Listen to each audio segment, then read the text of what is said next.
വീടെത്തി ജാനു. ഹരി തട്ടി വിളിച്ചപ്പോൾ ഓർമ്മയിൽ നിന്ന് ഞെട്ടി ഉണർന്നു. ഇറങ്ങുന്നില്ല നീ? അവന് സ്നേഹത്തോടുള്ള സ്വരം.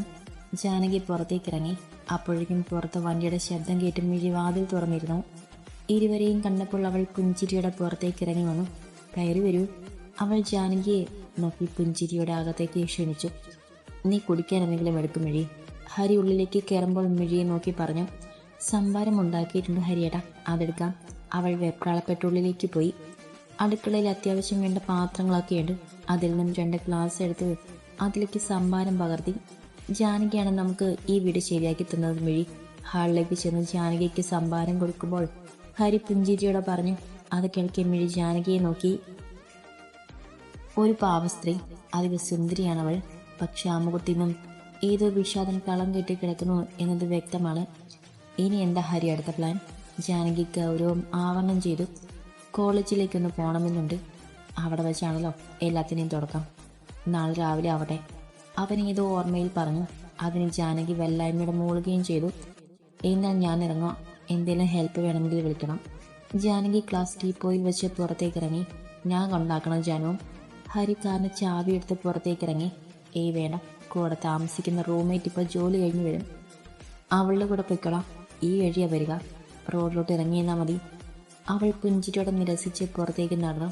അവൾ റോഡിലേക്ക് നിൽക്കുന്നതും ഒരു സ്ത്രീ സ്കൂട്ടറിൽ വരുന്നതും ജാനകി അതിൽ കയറി പോകുന്നതും കണ്ടിട്ടാണ് ഹരി വീടിൻ്റെ ഉള്ളിലേക്ക് കയറിയത്. മിഴി റൂമിൽ ബെഡ്ഷീറ്റ് വൃത്തിയാക്കി വിരിക്കുകയാണ്. പിന്നീട് കൈകൾ വരിഞ്ഞു മുറിച്ചപ്പോൾ മിഴിയുടെ മുഖം ചുവന്നു. എങ്ങനെയുണ്ട്? ഇവിടെ ഇഷ്ടായോ? അവൻ അവളെ ഇടത് ചെവിയിൽ ഇക്കിളിയാക്കി. ഒരുപാട് ഇഷ്ടമായി. അവൾ അവൻ്റെ നെഞ്ചിൽ മുഖമിട്ടിരിಸಿ. എന്നാൽ വേഗം റെഡിയാവി. ഇന്ന് അമ്പലത്തിൽ വലിയ പരിപാടി ഉണ്ടാകും. നമുക്ക് കാണാൻ പോകാം.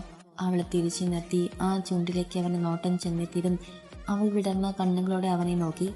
ശരിക്കും കൊണ്ടുപോകും. അവൾ ചുണ്ടുകളിലേക്ക് ചുണ്ടുകൾ ചേർന്നപ്പോൾ അവളൊന്ന് ഉയർന്നു പൊന്തി. ശരിക്കും കൊണ്ടുപോകും. ചുംബന ലഹരിയിൽ അവന് നെഞ്ചിൽ കിടക്കുന്ന അവളോട് നേരത്തെ സ്വരത്തിൽ പറഞ്ഞപ്പോൾ അവളെ ചുണ്ടിൽ ചെറു പുഞ്ചിരി വിരിഞ്ഞിരുന്നു. പ്രണയത്തിൽ ചാലിച്ച പുഞ്ചിരി. നമുക്ക് നടക്കാൻ വഴി. അതാകുമ്പോൾ ഒരുപാട് കാഴ്ചകൾ കാണാം. ഒരുങ്ങി ഇറങ്ങി അവളെ നോക്കി ഹരി പറഞ്ഞു. എന്നിട്ട് വാതിൽ പൊട്ടി അവളുടെ കൈ പിടിച്ച് പുറത്തേക്കിറങ്ങി. എന്ത് ഭംഗിയാ ഹരിയേട്ട ഇവിടെ കാണാൻ. ഉത്സവപ്പറമ്പിൽ അവൻ്റെ കൈ പിടിച്ച് കൗതുകത്തോടെ ചുറ്റും നോക്കുവാണ്. നടവഴിയുടെ ഇരുഭാഗങ്ങളിലായി ഒരുപാട് വഴിയോര കച്ചവടക്കാർ നിരന്ന് നിൽക്കുന്നുണ്ട്. വളയും മാലയും മറ്റും വിൽക്കുന്നവരും ഭക്ഷണ സാധനങ്ങളായ അരിപ്പൊടിയും ശർക്കരയും ജിലേബിയും വിൽക്കുന്നവരും മറ്റും. മിഴിയെല്ലാം സൂക്ഷ്മമായി നോക്കി നടക്കുവാണ്. അമ്പലത്തിനുള്ളിൽ കയറി ദീപാരാധന പ്രാർത്ഥിച്ച് പുറത്തേക്കിറങ്ങി. ചെണ്ടമേളവും മറ്റുമായി നല്ല ബഹളമാണ് അവിടെ മാകെ. അല്പനേരം ഇരുവരും ചെണ്ടമേളം ആസ്വദിച്ച് അവിടെ നിന്നു. ശേഷം കുറച്ച് ഇരട്ടിയപ്പോൾ പുറത്തേക്ക് നടന്നു. പോവാം. മിഴി അവൻ്റെ കൈകളിൽ ബലമായി പിടിച്ചു. അതെന്തു പോക്കാണ്? കുറച്ചു നേരം കൂടി കഴിഞ്ഞിട്ട് പോകാനേ. അവൻ്റെ കണ്ണിൽ കുസൃതി. തളർന്ന ഹരിയേട്ട ഞാൻ. അവൾ കുഞ്ചി. നിക്കേ പോവാം, നീങ്ങി വാ. അവൻ അവളെയും കൊണ്ടൊരു കാറ്റയുടെ മുൻപിൽ ചെന്നു. നിറയെ മാലകളും വളകളും കൊണ്ട് ഭംഗിയായി അലങ്കരിച്ച ഒരു കട. ഇതിൽ ഏത് നിറത്തിലെ കുപ്പിവള വേണം നിനക്ക്? അവൾ കൗതുകത്തോടെ അവനെ നോക്കി. ഇതെന്താപ്പോൾ ഇങ്ങനെയൊക്കെ? അവൾക്ക് നാണം വന്നിരുന്നു. സിനിമയിലൊക്കെ ഇങ്ങനെ കണ്ടിട്ടുള്ളൂ. നീ കളിക്കാതെ പറയും മിഴി. അവൻ കൺമുട്ടിയപ്പോൾ മിണ്ടാതെ പല നിറങ്ങളിലായി അടുക്കി വെച്ച കുപ്പിവളകളിൽ വിരലോടിച്ചു. ചുവപ്പ് മതി. അവൾ ചുവപ്പ് നിറത്തിൽ വിരലുടക്കി. കടക്കാരൻ അതെടുത്ത് അവളുടെ കൈകൾ ഇട്ട് കൊടുക്കുകയും ചെയ്തു. ഇനി എന്താ നിനക്ക് വേണ്ടത്? ഹരി പുഞ്ചിരിയോടെ ചോദിച്ചു. ഞാൻ പറയുന്നത് മേടിച്ചു തരുമോ? അവളൊന്ന് ആലോചിച്ചു നിന്നു. എന്നിട്ട് അവനെ നോക്കി വിടർന്ന കണ്ണോടെ ചോദിച്ചു. പറയടി, അതല്ലേ ചോദിക്കുന്നേ. അവൻ അവളുടെ കുപ്പിവളകളിൽ പതിയെ വിരൽ തൊട്ടു. എനിക്ക് ആപ്പിൾ ബലൂൺ വേണം. കുട്ടികളുടെ കളിപ്പാട്ടങ്ങൾ വിൽക്കുന്ന തൊട്ടപ്പുറത്തെ കടയിൽ തൂക്കിയിട്ട ബലൂണുകളിൽ ആപ്പിൾ പോലെ ഷേപ്പുള്ള ബലൂൺ ചൂണ്ടിക്കാട്ടി മിഴി. കേട്ടപ്പോൾ മുതൽ ചിരി തുടങ്ങിയതാണ് ഹരി. ഒരു കൈയിൽ ആപ്പിൾ ബലൂണും മറ്റേ കൈ അവൻ്റെ കയ്യിൽ പിടിച്ച് തിരിച്ചു വരുന്ന കണ്ടാൽ തന്നെ കുട്ടികളെപ്പോലെയുണ്ട്. തിരിച്ചു വരുന്നതിന് മുൻപ് ശർക്കരയും ജിലേബിയും അരിപ്പൊടിയും കൂടെ മേടിച്ചു ഹരി. വീട്ടിലെത്തിയിട്ട് ചായക്ക് കൂട്ടാലോ? അവളുടെ കൈയും പിടിച്ച തിരികെ വരുമ്പോഴും ഹരിക്ക് അവളുടെ നടപ്പ് കണ്ട് ചിരി വന്നു. അത് കണ്ടപ്പോൾ അവളുടെ കണ്ണുകൾ കോർത്തു. ഇതിന് മാത്രം എന്താ ഇത്ര ചിരിക്കാൻ? ഈ സാധനം പിടിക്കാൻ പ്രത്യേകിച്ച് പ്രായമുണ്ടോ? അവൾ കയ്യിലെ ആപ്പിൾ ബലൂൺ ഉയർത്തി കാണിച്ചു ചോദിച്ചു. ഞാൻ ചിരിച്ചില്ല, നിനക്ക് തോന്നിയതാ. ഹരി നിഷ്കളങ്കമായി പറഞ്ഞു. എനിക്കറിയാം, എല്ലാവരും കണക്കാ കളിയാക്കുവാൻ. മിഴിയുടെ മുഖം വാടി. ഞാനല്ലേ പെണ്ണെ, അത് കാര്യമാക്കണ്ട. അവൻ സ്നേഹത്തോടെ അവളെ നോക്കി. ഹരിയേട്ടൻ അറിയോ, കുഞ്ഞിലെ എൻ്റെ ഇഷ്ടപ്പെട്ട സാധനമായിരുന്നു ആപ്പിൾ ബലൂൺ. പക്ഷെ ആരും എനിക്ക് ഇതുവരെയും അത് വാങ്ങിച്ചു തന്നിട്ടില്ല. എൻ്റെ ഓർമ്മയിൽ ആദ്യമായാണ് ഞാനിതിങ്ങനെ പിടിക്കുന്നത്. നിറഞ്ഞ കണ്ണുകളോടെ പറയുന്നവളെ കണ്ടപ്പോൾ അവന് വല്ലാത്ത വാത്സല്യം തോന്നി. പ്രിയപ്പെട്ടതൊരിക്കൽ പോലും കയ്യിൽ എത്താത്തതിൻ്റെ സങ്കടം അവൻ അനുഭവിച്ചവർക്കേ അറിയൂ. അവൻ മനസ്സിലോർത്തു. പറയണ്ടേ, എത്ര ബലൂൺ വേണമെങ്കിലും ഈ കെട്ടിൽ മേടിച്ചു തരൂലേ? അവളുടെ മൂഡ് മാറ്റാൻ എന്നതുപോലെ പറഞ്ഞപ്പോൾ അവൾ കണ്ണുകൾ കൂർപ്പിച്ച് അവനെ നോക്കി. ഹോ, വല്ലാതെ സ്നേഹിക്കലേ എൻ്റെ കെട്ടിയൻ. അവളും അതേ ട്യൂണിൽ തിരിച്ചടിച്ചു. രാത്രി ഭക്ഷണം ഉണ്ടാക്കുന്ന തിരക്കിലാണ് ആര്യം. വൈകിട്ട് വന്നാൽ പിന്നെ നിദ്രയുടെയും അവൻ്റെയും ഡ്രസ്സ് അലക്കാൻ തന്നെ ഒരു കൂനയുണ്ടാകും. അത് കഴിഞ്ഞ് വിളക്ക് വെച്ച് രാത്രിയിലേക്കുള്ളത് വെക്കണം. കഞ്ഞിയും പയറും മതിയെന്ന് നിദ്ര പറഞ്ഞു. അവനും അത് തന്നെയാണ് സുഖം. ഇല്ലെങ്കിൽ അടുക്കളയിൽ കിടന്നാകെ മൂക്കുകൊണ്ട് വരയ്ക്കും എന്നറിയാമായിരുന്നു അവൾക്ക്. കഞ്ഞി അടുപ്പത്ത് കിടന്ന് തിളയ്ക്കുമ്പോഴേക്കും പയറും കുക്കറിൽ വേവിക്കാൻ വെച്ചിരുന്നു. കഞ്ഞി തിളച്ചപ്പോൾ ഒരു പാത്രത്തിലേക്ക് മാറ്റി. കുക്കറിൻ്റെ വിസിലടിച്ചപ്പോൾ അതും അടുപ്പത്തു നിന്ന് ഇറക്കി വെച്ചു. നിദ്ര TV കണ്ടുകൊണ്ടിരിക്കുമ്പോൾ പാത്രത്തിൽ കഞ്ഞിയും പയറും കൊണ്ട് വരുന്ന ആരിനെ കണ്ടു. അവൾ പതി എഴുന്നേൽക്കാൻ ശ്രമിച്ചു. അവൻ പെട്ടെന്ന് പാത്രം അവിടെ വെച്ച് അവളെ എഴുന്നേൽക്കാൻ സഹായിച്ചു. ഞാൻ ആലോചിക്കാൻ നിദ്ര, നമുക്ക് ഇംഗ്ലീഷ് ഗുളിക നിർത്തിയിട്ട് ഏതെങ്കിലും ആയുർവേദം മരുന്ന് നോക്കിയാലോ എന്ന്. കഞ്ഞി കോരി കൊടുക്കാനിടയിൽ ആര്യൻ അവളെ നോക്കി. അവൾ സംശയത്തോടെ നോക്കുന്നത് കണ്ടപ്പോൾ അവൻ വീണ്ടും പറഞ്ഞു തുടങ്ങി. എൻ്റെ കൂടെ ജോലി ചെയ്യുന്ന ജോസേൻ്റെ കുടുംബത്തിൽ ആർക്കും വയ്യാതെ ഇരുന്നിട്ട് ആയുർവേദം നോക്കിയിട്ട് ഭേദമായെന്ന് അവൻ കൂട്ടിച്ചേർത്തു. അതിന് നമ്മളത് നോക്കിയിട്ടുണ്ടല്ലോ. അവൾ സംശയത്തോടെ അവനെ നോക്കി. ഇതങ്ങനെയല്ല മോളെ, ഉഴിച്ചില പോലെ. അവൻ തിരുത്തി കൊടുത്തു. അതെനിക്ക് ഒത്തിരി കാശാവും ആര്യേട്ടാ. അവൾ പെട്ടെന്ന് തന്നെ അത് വിലക്കി. അത് നീയാണ് തീരുമാനിക്കുന്നത്. ആദ്യമാണെങ്കിൽ നിന്റെ അച്ഛനെ ധിക്കരിച്ച് എനിക്കൊന്നും ചെയ്യാൻ പറ്റില്ലായിരുന്നു. പക്ഷെ ഇപ്പം അങ്ങനെയല്ല. അവന് ശബ്ദം കനത്തു. അത് കേട്ടതും പിന്നെ അവളൊന്നും മിണ്ടാൻ പോയില്ല. നമുക്ക് അങ്ങനെ നോക്കാടി, എനിക്ക് വേണ്ടി, എൻ്റെ വേണ്ടി മാത്രം. അവൻ അലിവോടെ അവളുടെ മുഖത്തേക്ക് നോക്കി. അവൾ സമ്മതിക്കാൻ പ്രതീക്ഷയോടെ. വീട്ടിലേക്ക് പോകുന്നതിന് മുൻപ് ഹരി പുറത്തുനിന്ന് ഫുഡ് മേടിച്ചിരുന്നു. ഇനി വീട്ടിൽ ചെന്നിട്ടൊന്നും ഉണ്ടാക്കണമെന്ന് മിഴിയോട് പറഞ്ഞിട്ട് അവൻ അറിയുന്ന ഒരു കടയുണ്ട്, അവിടെ നിന്നാണ് വാങ്ങിയത്. തിരികെ വീട്ടിലെത്തിയപ്പോൾ രാത്രിയായിരിക്കും. വാതിൽ തുറന്ന് മീൻസിച്ചിട്ടു. ഭക്ഷണപ്പൊതി മേശമേൽ വെച്ച് ഫ്രഷ് ആവാൻ കയറി.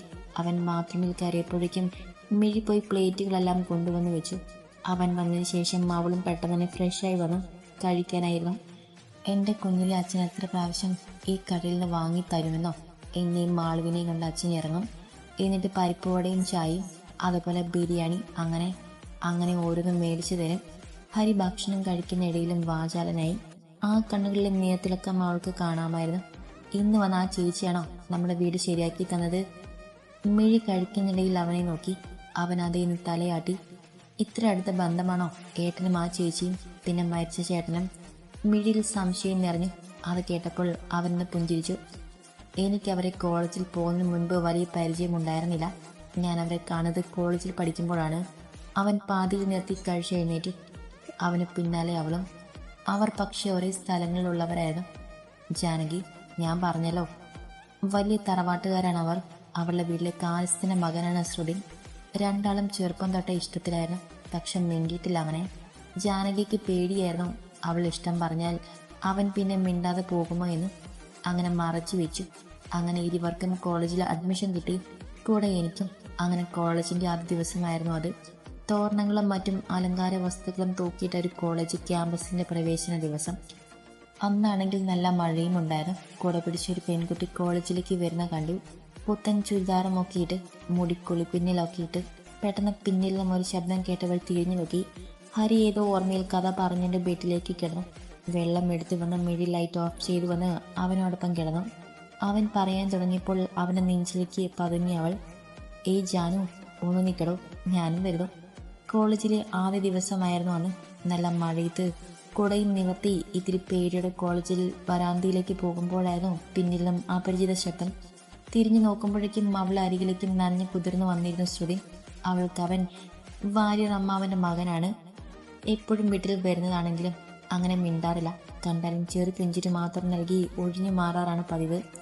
അതുകൊണ്ട് തന്നെ അവർക്കിടയിലൊക്കെ മിണ്ടാപ്പൂച്ച എന്ന പേരുള്ളതാണ് ജാനകിക്ക്. ആദ്യമായാണ് ഇത്ര അടുത്ത് കാണുന്നത്. കണ്ണുകൾ ആദ്യം ചെന്നെത്തിയത് വിടർന്ന പേരിലുള്ള ആ കണ്ണുകളിലേക്കാണ്. അവളെ നോക്കി എന്താണെന്ന് പുരികം പൊക്കി ചോദിച്ചതും ഒന്നുമില്ല ചുമൽ കൂച്ചി കൂടെ പകത്ത് നൽകി ജാനകി. ഹരി ഏതോ ഓർമ്മയിൽ പറഞ്ഞു നിർത്തി. അല്ല, ഇതിലെവിടെ ഹരിയേട്ടൻ? മിഴി വിരൽ കടിച്ചു. അതിന് തൊട്ടപ്പുറം സീനിയേഴ്സ് എന്നെ റാഗ് ചെയ്യുന്നുണ്ടായിരുന്നു. ഫസ്റ്റ് ഡേ അല്ലേ, അവറ്റോൾക്ക് അതൊക്കെ ഒരു ഹരാണ്. എന്നോട് ഓരോന്നും പറയുമ്പോഴാണ് ഒരു കുടക്കീഴിൽ വരുന്ന ജാനകിയെയും ശ്രുതിനെയും കാണുന്നത്. അവർക്ക് രസം തോന്നി. ജാനകിയെ അവർ കരയിലേക്ക് വിളിച്ചു. പേടിച്ചാണെങ്കിലും അവൾ പതിയെ ശ്രുതിനെ വരാന്തിയിൽ ഇറക്കി വിട്ട് അവർ കരികിലേക്ക് വന്നു. ശ്രുതിനെ റാഗിങ് കണ്ടപ്പോൾ ദേഷ്യം വന്നിരുന്നു. പക്ഷെ ഒന്നും പറയാൻ പറ്റില്ല. കാരണം അവൻ വേറെ ഡിപ്പാർട്ട്മെന്റാണ്. മറ്റ് ഡിപ്പാർട്ട്മെന്റിലുള്ള കുട്ടികൾ വന്ന് വഴക്കുണ്ടാക്കുന്ന റൂളുണ്ട്. അതുകൊണ്ട് തന്നെ അവൻ നിശബ്ദനായി എല്ലാം കണ്ടുകൊണ്ട് നിന്നു. ഇവനൊന്ന് പ്രപ്പോസ് ചെയ്തു നീ? കൂട്ടത്തിൽ താടിയൊക്കെ വെച്ച ഒരുത്തൻ അരികിലേക്ക് വന്ന ജാനകി എന്ന് ചൂഴ്ന്നു നോക്കി. അവളത് കേട്ടപ്പോൾ മാകെ വിളറി. എന്താണ് മോളെ? ചേട്ടന്മാർ പറഞ്ഞിട്ടും ഒരു മൈൻഡില്ലാത്തത്? അവൻ ഒച്ചയെടുക്കാൻ നിന്നപ്പോൾ കൂട്ടത്തിൽ ഒരുത്തൻ മയപ്പെടുത്തി. അല്ലെങ്കിൽ വേണ്ട, പ്രപ്പോസ് ചെയ്യണ്ട, അതാ ഈ പൂവ് അവന് കൊടുത്താൽ മതി. ആ ചേട്ടൻ ഒരു റോസാപ്പൂ അവൾക്ക് നേരെ നീട്ടിയതും അവൾ പകപ്പോടെ ആ പൂവിലേക്കും തന്നെ മാറി മാറി നോക്കുന്നുണ്ട്. അന്നാണ് അവൾ ആദ്യമായി തന്നെ കാണുന്നത്. ഹരിയുടെ ചുണ്ടിൽ ചെറു പുഞ്ചിരി വീഴിഞ്ഞു. അത് മിഴിയിലേക്കും പടർന്നു. എന്നിട്ട് മിഴി ആകാംക്ഷയോടെ അവനെ നോക്കി. എന്നിട്ട് പിന്നെ പറയണോ പൂരം? അവൻ പറഞ്ഞു തുടങ്ങി. അവൾ പൂവ് വാങ്ങി എൻ്റെ നേരത്തെ നീട്ടിയത് ഓർമ്മയിൽ പിന്നിലൊരു പടക്കം പൊട്ടുന്ന ശബ്ദമായിരുന്നു. നോക്കുമ്പോൾ ആ റാഗ് ചെയ്യുന്നവന്മാരെ എഴുത്തിട്ടളക്കുന്ന ശ്രുതി. ജാനകിയും ഞാനും ആകെ പേടിച്ചേരേണ്ട മാറി നിന്നു. ശ്രുതിനും അവന്മാരും ഒരേ പ്രായക്കാരാണ്, ഒരേ വർഷ വിദ്യാർത്ഥികൾ. പക്ഷെ ഞങ്ങൾ അങ്ങനെയല്ലല്ലോ, പുതിയ കുട്ടികളല്ലേ. അതിൻ്റെ പിടച്ചിലോടെ ഞങ്ങൾ അവിടെ നടക്കുന്നത് കണ്ടു നിന്നു. പപ്പാന്ന, ഇവളോട് തന്നെ നിനക്ക് നിന്റെ വൃത്തിയുടെ സ്വഭാവം എടുക്കണമല്ലേ? കണ്ണ് പൊട്ടുന്ന ചീത്ത വിളിച്ച് ആ ചെക്കന് തലങ്ങും വിലങ്ങും തരുന്ന ശ്രുതി ഇപ്പോഴും എൻ്റെ കൺമുന്നിൽ നിന്ന് മായുന്നില്ല. അത്ര ലുക്കായിരുന്നു അവന്. കണ്ടാൽ തന്നെ എന്ത് ഭംഗിയാണെന്നോ. ഹരി ഇടർച്ചയോടെ മിഴിയെ നോക്കി. അവൾക്ക് മനസ്സിലായി അവൻ്റെ മനസ്സ് വളരെ അസ്വസ്ഥമാണെന്ന്. അതറിഞ്ഞപ്പോലെ അവനെ ചേർത്ത് പിടിച്ചു അവൾ. നന്നായി കിട്ടിയവന്മാർക്ക് കൊടുത്തു കഴിഞ്ഞ് എൻ്റെ നിനക്ക് ദേഷ്യത്തോടെ തിരിഞ്ഞു. നീ ഏതാ ബാച്ച്? കുരുകൻ ചോദിച്ച് ഗൗരവത്തോടെ ചോദിച്ചു. BA പൊളിറ്റിക്സ് പറഞ്ഞ സ്വരത്തിൽ പറഞ്ഞു. നീയും ആ കോഴ്സല്ലേ ജാനു? ശ്രുതി അവൾക്ക് നേരെ തിരിഞ്ഞു. അവൾ അതിൽ നിന്ന് തലയാട്ടി. നീ നടക്ക് ജാനു, എന്നാൽ ഇവൻ്റെ കൂടെ. അതൊരു ആജ്ഞയായിരുന്നു. കേട്ടപാടെ ജാനക്ക് എന്നെയും വലിച്ച് മുൻപോട്ട് നടന്നു. ആദ്യമൊന്ന് ഞെട്ടിയെങ്കിലും അവളെ ആ പ്രവൃത്തികളിൽ ചിരിപ്പിച്ചു. അവളോടെന്തോ എനിക്ക് വല്ലാത്ത അടുപ്പം തോന്നി. നമ്മൾ പറയില്ലേ ഈ ഇൻഫാക്ച്വേഷൻ എന്നൊക്കെ. ഹരി മിഴിയെ നോക്കിയപ്പോൾ അവൾ മനസ്സിലാക്കാതെ അവനെ നോക്കി. എന്ത്? അവൻ പിറുപിറുത്തു. എടി, നമുക്ക് അട്രാക്ഷൻ വരില്ലേ അത്? അവൻ പറഞ്ഞപ്പോൾ കാര്യം മനസ്സിലായി എങ്കിലും അവളുടെ കണ്ണുകൾ കോർത്തു. അപ്പോൾ ഹരിയേട്ടനും ജാനകിയുടെ പ്രേമമായിരുന്നോ? അങ്ങനെ പ്രേമമൊന്നും ഇല്ലായിരുന്നു ആദ്യം. അട്രാക്ഷൻ അത്രേ ഉണ്ടായിരുന്നുള്ളൂ. പക്ഷെ ഇഷ്ടമായിരുന്നു അവളെ എനിക്ക് ആരെക്കാളും. അവൻ്റെ ചുണ്ടിൽ ചിരി വിരിഞ്ഞു. പക്ഷെ അത് കേൾക്കെ മിഴിയുടെ ചുണ്ടിൽ ചിരി മാഞ്ഞു. പക്ഷെ ഇഷ്ടമായിരുന്നു അവളെ എനിക്ക് ആരെക്കാളും. അവൻ്റെ വാക്കുകൾ അവളെ ചെവിയിൽ മുഴങ്ങി കേട്ടു. ശ്രുതിൻ പക്ഷെ അവളോടങ്ങനെ അടുപ്പം കാണിക്കുന്നത് കണ്ടിട്ടില്ല. തിരിച്ച് അവളും പുറത്തേക്ക് ഇഷ്ടമാണെന്ന് പറഞ്ഞിരുന്നില്ല എന്ന് തോന്നുന്നു. അതുകൊണ്ട് തന്നെയാണ് അവളോടുള്ള ഇഷ്ടം വളർന്നത്. അതൊരു പ്രണയത്തിലേക്ക് എത്തിയതും. പക്ഷെ ആ കണ്ണുകളിൽ ഒരിക്കൽ പോലും എന്നോടുള്ള പ്രണയം ഞാൻ കണ്ടിട്ടില്ല കേട്ടോ. എപ്പോഴും സൗഹൃദം മാത്രമായിരുന്നു. ഞങ്ങൾ നല്ല സുഹൃത്തുക്കളായിരുന്നു. അതിനിടയ്ക്ക് ശ്രുതിൻ ക്യാമ്പസ് സെലക്ഷനിൽ നിന്ന് ജയിച്ചു. ആദ്യമേ സോഷ്യൽ സർവീസിൽ നന്നായി കൈകാര്യം ചെയ്യുന്ന ആളായിരുന്നു ശ്രുതിൻ. അതുകൊണ്ട് തന്നെ അവനെ ജയിപ്പിച്ചതിൽ ആർക്കും മോശമൊന്നും പറയാനുണ്ടായിരുന്നില്ല. ക്യാമ്പസ് സെലക്ഷനിൽ ജയിച്ച ഇടയ്ക്ക് എപ്പോഴും ആണെന്ന് തോന്നും ജാനകി അവരുടെ ഇഷ്ടം തുറന്നു പറഞ്ഞത്. ആദ്യം അവനത് ഉൾക്കൊള്ളാൻ പറ്റിയില്ല. കാരണം അവൻ്റെ അച്ഛൻ ആ വീട്ടിലെ കാര്യസ്ഥനാണ്. ഉണ്ടച്ചോർന്ന് നന്ദി കാണിക്കണമെന്നൊക്കെ പറഞ്ഞ് അവൻ അതെല്ലാം ഒഴിഞ്ഞു മാറി. അവനൊരു കഥ പോലെ പറഞ്ഞു തുടങ്ങി. മനക്കിലെ കാര്യസ്ഥനും കുടുംബത്തിനും ഏത് പാതിരാത്രിയിലും മനക്കിലെ വാതിൽ തുറന്നു കൊടുത്തത് ആ വിശ്വാസം തെറ്റിക്കരുതെന്ന് അവന് നിർബന്ധമുണ്ടായിരുന്നു. പക്ഷെ ആ കണ്ണിലെ കാന്തിക ശക്തിയോ പുഞ്ചിരി ഇരളിപ്പിച്ച കുസൃതിച്ചിരിയോ എപ്പോഴോ അവളുടെ മനസ്സിലേക്ക് ഇരിച്ചു കയറിയിരുന്നു. ആട്ടിയകറ്റാൻ അവളും നോക്കിയിരുന്നു മനസ്സിലും. പക്ഷെ അകന്നിരിക്കുന്നതിനേക്കാൾ വേഗത്തിൽ അവ മനസ്സിനെ പുഴുകിയിരുന്നു. തിരമാലകൾ കരയെ പുഴുകും പോലെ. വളരെ തീവ്രമായി, വളരെ ഗാഢമായി. ഒരിക്കൽ സന്ധ്യ നേരത്ത് അമ്പലത്തിൽ ദീപാരാധന തൊഴാനായി പോയതായിരുന്നു അവൾ. ഭഗവാന്റെ മുൻപിൽ തൊഴുകൈകളോടെ നിൽക്കുമ്പോഴും പ്രാർത്ഥനയ്ക്കിടയിൽ അവൻ്റെ മുഖം മനസ്സിലേക്ക് തെളിഞ്ഞു വന്നിരുന്നു. അവളുടെ ചുണ്ടിൽ പുഞ്ചിരി വിരിഞ്ഞിരുന്നു. തിരികെ മനക്കിലേക്ക് നടക്കും വഴി ആൽത്തറയിൽ ആരെയോ കാത്തുന്ന പോലെ അവനും നിൽപ്പുണ്ടായിരുന്നു. അവനും കങ്കി അവളുടെ ഉള്ളം വല്ലാതെ മിടിച്ചു. തല താഴ്ത്തി മറികടന്ന് പോവാനായി തുനിഞ്ഞ അവളുടെ കൈകളിൽ പിടി വീണിത്. സംശയത്തോടെ അവനെ നോക്കിയപ്പോൾ മാറുപിടിക്കായി അവളുടെ കൈകളിലേക്കായി ഒരു പിടി മഞ്ചാടി മണികൾ വെച്ചു കൊടുത്ത് ഒരു കുസൃതി ചീറ്റയുടെ അവൻ നടന്നാണ്. അവൾ അവിശ്വസനീയതയുടെ കണ്ണുകൾ വിളർത്തി. അവളുടെ ചുണ്ടിലും പുഞ്ചിരി വിരിഞ്ഞു, പ്രണയിച്ച വീള പുഞ്ചിരി. അവിടെ തുടങ്ങുകയായിരുന്നു അവരുടെ പ്രണയം. നളം ദമയന്തി പ്രണയം പോലെ. അവർക്കിടയിലെ പ്രണയം കൈമാറിയുന്നത് ഒരു പിടി മഞ്ചാടി മണികളായിരുന്നു. ഓരോ പിടി മഞ്ചാടിക്കുരുവിനും പറയാനുണ്ടായിരുന്നത് 100 കഥകളായിരുന്നു. അവിടെ മൗനാനുരാഗത്തിൽ കഥകൾ. വ്യത്യസ്തമായ പ്രണയം, വളരെ വിരളമായ കൂടിക്കാഴ്ചകൾ, എന്നാലും ഒരു ജന്മത്തിൽ ഓർത്തിരിക്കാൻ മാത്രമുള്ള ഓർമ്മകൾ. ചിലപ്പോൾ വിചിത്രമായി തോന്നാറുണ്ട്, ഇങ്ങനെയും പ്രണയിക്കാമെന്നവൻ അവൾക്ക് പഠിപ്പിച്ചു കൊടുക്കുകയായിരുന്നു. ആര് കണ്ടാലും അസൂയ തോന്നുന്ന സഖാവിൻ്റെയും അവൻ്റെ പ്രണയം കഥ ക്യാമ്പസിലാകെ പാട്ടായിരുന്നു. ക്യാമ്പസ് കാലഘട്ടം കഴിഞ്ഞു. പ്രണയമാണെന്ന കാര്യം വീട്ടുകാർ അറിയാതിരിക്കാൻ ഇരുവരും നോക്കിയിരുന്നു. പഠിത്തം കഴിഞ്ഞ് ഞാൻ LLBക്ക് ചേർന്നു. ജാനകി PGക്കും ശ്രുതിൻ ഗൾഫിലേക്കും പോയി എന്നാണ് കേട്ടിരുന്നത്. പക്ഷെ അവരെക്കുറിച്ച് വിവരങ്ങളൊന്നുമില്ല. അങ്ങനെ എൻ്റെ കോളേജ് കാലഘട്ടം കഴിഞ്ഞ് ഞാൻ ജോലിക്ക് കയറിയ സമയം ജാനകി അപ്പോഴും പഠിച്ചുകൊണ്ടിരിക്കുകയായിരുന്നു. അതിനിടയ്ക്ക് ഒരിക്കലും ഞാൻ അവളെ കണ്ടുള്ളൂ. അന്ന് സംസാരിക്കുന്ന കൂട്ടത്തിൽ അവൾ സന്തോഷത്തോടെ പറഞ്ഞത് ഇപ്പോഴും ഓർക്കുന്നു. ഈ പ്രാവശ്യം ശ്രുതിൻ നാട്ടിലേക്ക് വരുമ്പോൾ അവർ വിവാഹം കഴിക്കും, ഒരുമിച്ച് ജീവിക്കുമെന്ന്. അവനൊന്ന് നെടുവീർപ്പിട്ടു. മിഴി അവൻ പറയുന്ന കാര്യങ്ങളെല്ലാം കേട്ടുകൊണ്ടിരിക്കുകയാണ്.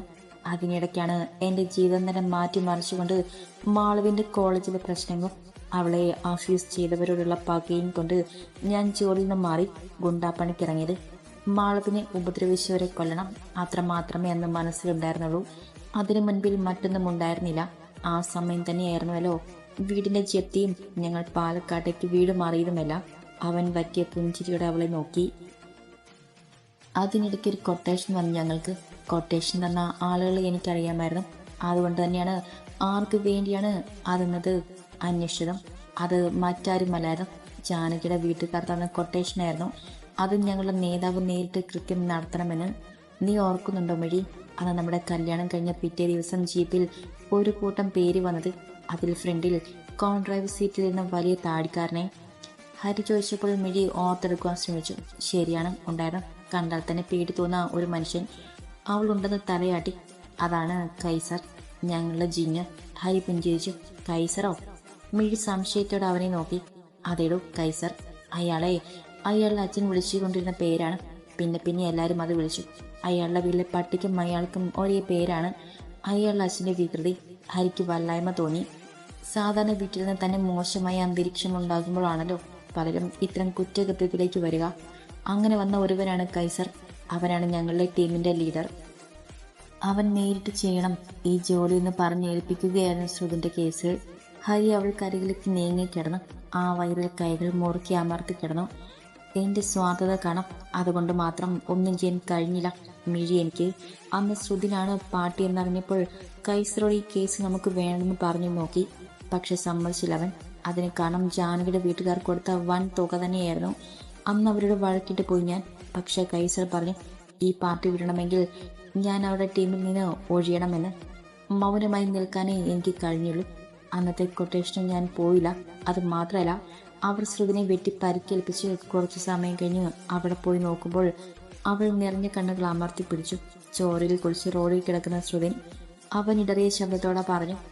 അവനെ പോയി എഴുന്നേൽപ്പിക്കുമ്പോൾ അവനൊരു വാക്ക് എന്നോട് പറഞ്ഞത്, ജാനകി